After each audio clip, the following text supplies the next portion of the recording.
हमारे साथ एक दर्शक जुड़े हैं। जी बताइए, आपका नाम क्या है?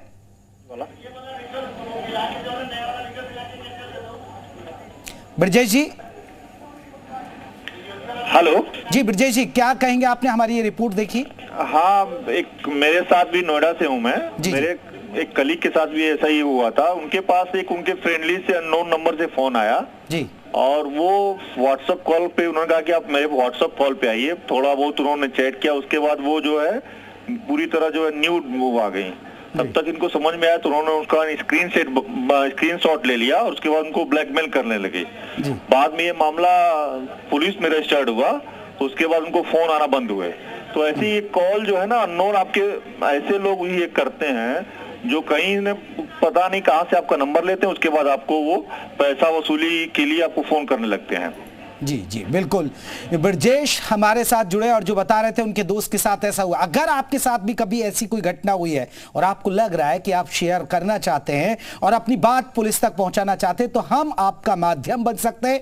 हमारी स्क्रीन पर नंबर फ्लैश हो रहे हैं, आप हमें कॉल करिए, हमारे साथ जुड़िए, क्योंकि ये खास मुहिम है आपको बचाने के लिए। लोग आपको ठगेंगे, आपसे पैसा लूटेंगे, आपको मानसिक तौर पर परेशान करेंगे और बहुत से लोग तो खुदकुशी के लिए मजबूर हो जाते हैं। और इसी बात पर हम चर्चा करेंगे। हमारे साथ खास मेहमान भी रहेंगे। हम आपको बता दें, पवन दुग्गल रहेंगे, साइबर एक्सपर्ट अनिरुद्ध सिंह रहेंगे, डिप्टी एसपी हैं, वो हमारे साथ जुड़ेंगे, और साथ ही साथ प्रशांत मालिया साइबर एक्सपर्ट। ये तीनों खास मेहमान भी जुड़ेंगे। लेकिन अभी हमारे साथ अनिरुद्ध सिंह जी हैं, डिप्टी एसपी हैं।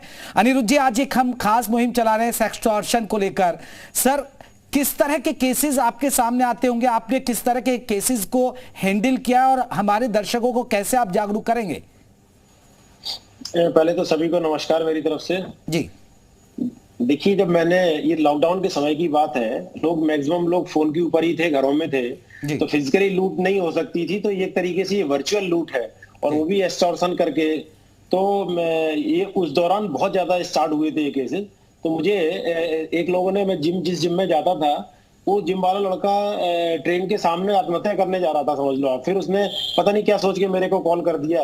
मैं उसे बहुत समझाया, प्यार से, रोए जा रहा था। फिर मैं उसको बताया, पास बुलाया उसको कि भाई आसाम में बैठा है, ये बेसिकली ठग है, तुम इससे मिले नहीं हो, तुम सिर्फ वर्चुअली चैट किए हो, तो तुम्हें इतना डरने की जरूरत नहीं है, तुमने कोई ऐसा अपराध नहीं कर दिया है।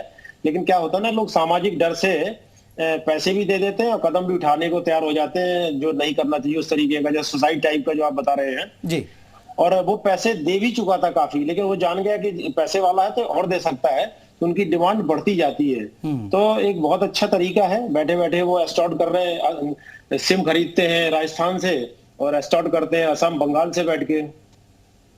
सर अनिरुद्ध जी, फिर बचा कैसे जाए? ये तो ठीक है, बहुत सारे केसेस है, आपने बताया, बहुत सारी केस स्टडी हैं। जो दर्शक हमें सुन रहे हैं, आपको सुन रहे हैं, वो कैसे बचे? क्योंकि कई बार आप इतना हो जाते हैं, आपको लगता है कि आपकी बेइज्जती हो जाएगी, आपकी इज्जत खराब हो जाएगी, अगर आप पुलिस के सामने जाएंगे तो आप पर लोग सवाल उठाएंगे। देखिए, मैं आपको बताऊं, इस समय पुलिस ऑफिसर्स के भी बहुत ज्यादा आ रही है। एक बदायूं में अभी जहां पोस्टिंग थी, वहां एक स्टेशन ऑफिसर्स भी इस ट्रैप में आ गए थे।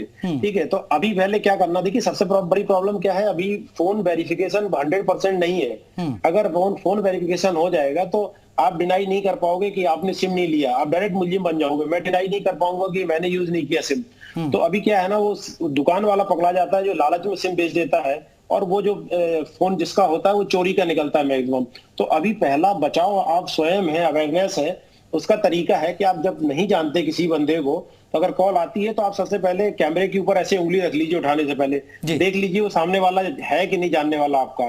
अगर जानने वाला है, जैसे अभी किसी ने बताया कि चैट कर लिया लड़कियों ने, प्रॉब्लम होती है, लोग हम ह्यूमन बीइंग है, बहक जाते हैं, उस बहाव में आ जाते हैं। तो डरने की जरूरत नहीं है। अगर गलती आपने कर भी दी है, अगर उसने सेक्सुअल चैट आपसे स्टार्ट किया है तो स्टार्ट आपने किया है, तो आपको डरने की जरूरत नहीं है। आप बेधड़क पुलिस में जाके इन्फॉर्मेशन दीजिए, FIR रजिस्टर कराइए। बहुत बार वो क्रिमिनल भी गलती कर जाते हैं तो बिल्कुल। अनिरुद्ध जी, आप बने रहिए, आपसे और भी बिंदुओं पर बात करेंगे जिससे हमारे जो दर्शक है, आपको सुन रहे हैं, वो जागरूक हो सके। हमारे साथ एक दर्शक जुड़े बुलंदशहर से, रोहित। आप भी स्क्रीन पर नंबर फ्लैश हो रहे हैं, जो भी दर्शक अपनी बात रखना चाहते हैं, अनिरुद्ध जी आपकी समस्या का समाधान करेंगे, आपको बताएंगे कि आपको क्या करना अगर आपके साथ ऐसा हुआ है। जी रोहित जी, बोलिए। ये हमारे साथ एक घटना हुई थी फरवरी के महीने में। जी। तो हमारे पास एक अननोन नंबर से मैसेज आया, हाय हेलो कैसे हैं, क्या करते हैं।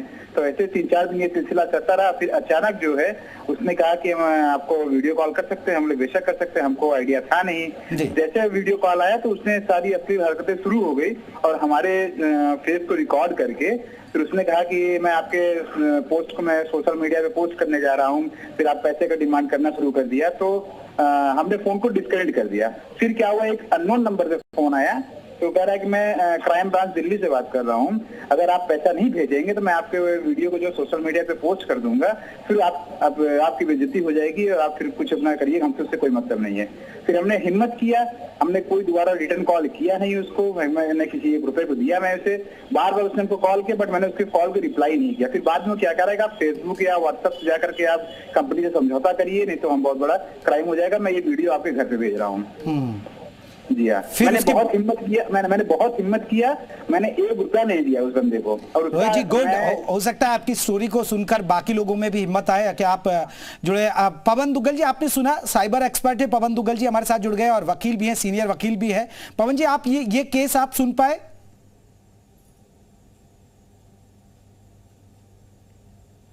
लगता है पवन जी से हमारे संपर्क में। अनिरुद्ध जी, आपने सुना, कई बार ऐसा होता है जिस तरह के कई बार पुलिस वालों का इस्तेमाल किया जाता है कि देखिए मैं फलाना एसपी बोल रहा हूं, फलाना एसएचओ बोल रहा हूं, एक डर बन जाता है कि अरे ये तो पुलिस तक मामला पहुंच गया, तो मजबूर होकर पैसा देना पड़ जाता है।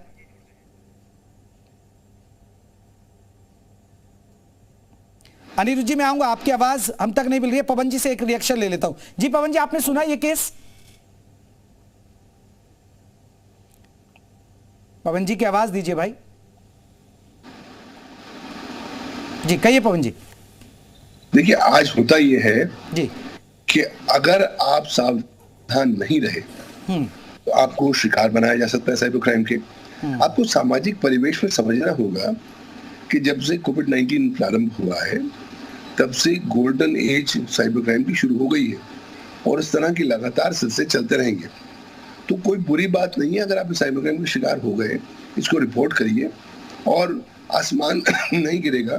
साथ ही साथ अगर आप ध्यान रखेंगे, केयरफुल रहेंगे, ड्यू डिलिजेंट रहेंगे, तो आने वाले समय में इस प्रकार की जो सिचुएशंस हैं उससे आप बच पाओगे।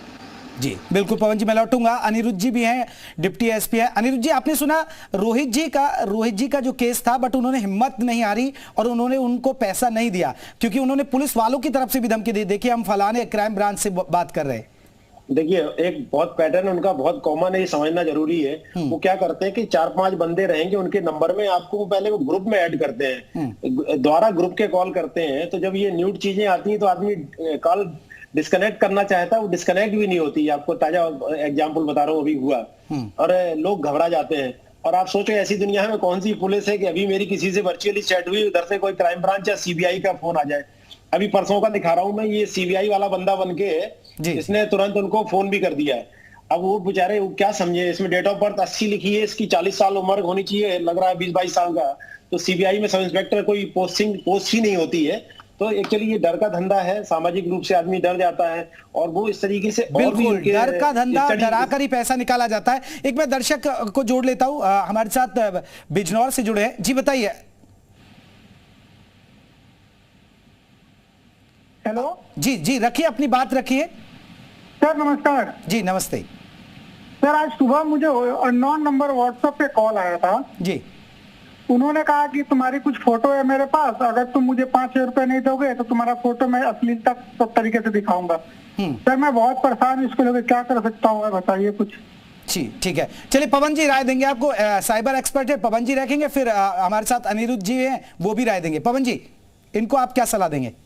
मेरी सलाह होगी कि आप अपना फोन बंद कर दें और इस तरह की जो कॉल आई है उस पर बिल्कुल विचार करना बंद इसलिए कर दीजिए क्योंकि ये सिर्फ एक गीदड़ भमकी है, कुछ होने नहीं वाला। और अगर किसी ने अश्लील पिक्चर आपके बारे में डाल भी दी तो समझ लीजिए कि पूरे इंटरनेट में करीबन 54% टोटल कंटेंट पोर्नोग्राफिक है। लोग आज देखेंगे, कल देखेंगे, उसके बाद ऑटोमेटिकली आगे बढ़ जाएंगे। लेकिन एक बार आपने पैसा दे दिया तब आपने कंफर्म कर दिया कि एक, मैं पैसे में डरा हूँ, दूसरा मैं पैसे देने योग्य हूँ, और तीसरा मेरे में क्षमता है कि मैं दोबारा भी पैसे दूंगा। तो एक बार आपने पैसे दे दिए तो लगातार डिमांड का सिलसिला